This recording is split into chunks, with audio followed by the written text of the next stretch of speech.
Secretary-General Marcus Adeyemi of the Terran Federation received the Kel'vari delegation in the Executive Assembly Building in New Nairobi, Earth, 2 days after their meeting with Ambassador Chen.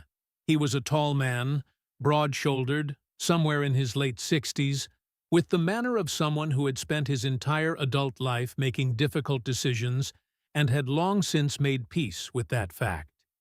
He greeted them without ceremony, offered water and temperature-comfortable seating, and then sat down himself and looked at Elder Vael with direct, patient eyes. Secretary-General Marcus Adeyemi, tall black man, distinguished, no nonsense, but not unkind. Sitting at a conference table across from the Kel'vari delegation, hands folded, attentive. Secretary-General Adeyemi, you've read the materials Ambassador Chen provided? Elder Vael, we have. The delegation has reviewed them thoroughly. A pause. They were sobering. Adeyemi, good. Then we can speak plainly. He leaned forward. The Terran Federation is willing to enter into a mutual defense agreement with the Kel'vari Communion. We will commit military forces to the defense of your civilization and the removal of the Krath Empire from your space. In exchange, we ask for standard terms. Shared access to 2 navigational waypoints in your outer systems for a period of 20 years. Technology exchange at the Council standard reciprocal rate. And formal treaty recognition. Elder Vael, those terms are very reasonable. Adeyemi, they're intended to be. We're not doing this as a transaction. We're doing this because unprovoked conquest of a peaceful civilization is wrong and should be stopped. A pause, something careful in his expression. But there's a conversation we need to have before you formally accept, because Ambassador Chen tells me she was only partly able to communicate it in her briefing materials. Elder Vael, about how you fight. Adeyemi, nodding, about how we fight. Secretary-General Adeyemi, now standing, moving to a holographic display, pulling up a simple tactical overview of a historical human conflict. Not glorifying, clinical. A map with movements and outcomes. Adeyemi, Elder Vael, the Galactic Council's approach to armed conflict, the approach shared by virtually every civilization on that council, operates on certain assumptions. That war has rules. That combatants and non-combatants are meaningfully distinguished categories. That there is honor in military conduct, and that honor constrains what you're willing to do, even when winning. He turned to face Vael. Those assumptions come from a particular history. Most of the ancient civilizations on that council achieved stability before they developed weapons of mass scale. They grew into spacefaring civilizations that had already resolved their most violent internal conflicts. Their concept of war was shaped during a period when it was relatively limited. Elder Vael, and humanity's was not. Adeyemi, humanity spent 10,000 years developing the most creative, comprehensive, and thoroughly documented theories of large-scale organized violence in recorded galactic history. We did this to each other. We did it constantly. We got very, very good at it.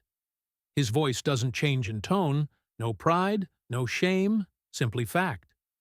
When we fight, we do not fight for honor.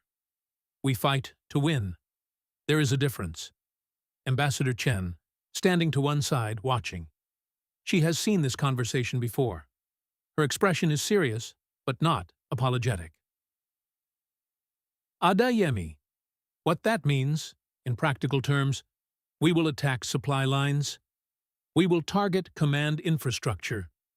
We will use psychological operations, what we call psyops, to degrade the enemy's will to fight, create internal confusion, undermine confidence in leadership.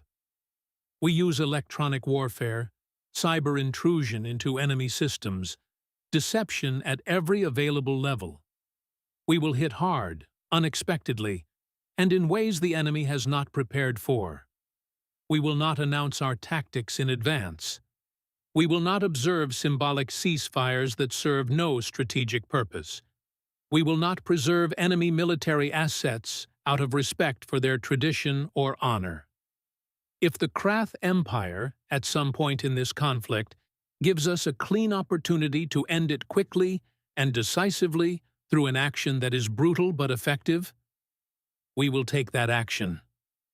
The room was very quiet. Counselor Thresh, his skin an uncertain yellow-green. You're describing. There are no rules in your approach to war? Mind Forum, Adeyemi, speaking carefully. There are rules. We don't target uninvolved civilian populations. We don't torture prisoners of war. We don't use weapons designed to cause gratuitous suffering beyond military necessity. There are lines we don't cross. He leaned forward. But the lines we do observe are there because they make strategic and moral sense, not because war is supposed to be fair. Ambassador Chen quietly spoke. The Council rejected you partly because they couldn't offer what you needed, and partly because most of them knew that if they did what you needed, they would have to do it the way we do it, and that makes them deeply uncomfortable. Elder Vial, responding slowly, the Kel'vari communion is a pacifist civilization. We have not fought a war in 6,000 years. We believe in life as sacred. We believe in the resolution of conflict through dialogue and understanding. A long pause.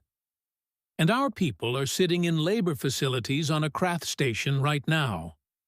And more of them are going to end up there if we don't stop this fleet. He looked at Adeyemi. I need to ask you something, Secretary-General, and I need an honest answer. Adeyemi, ask. Elder Vale, if we invite you into this war, if the Terran Federation stands with the Kel'vari, will you win? A very long pause. Adeyemi, meeting his eyes. Yes, and he said nothing more.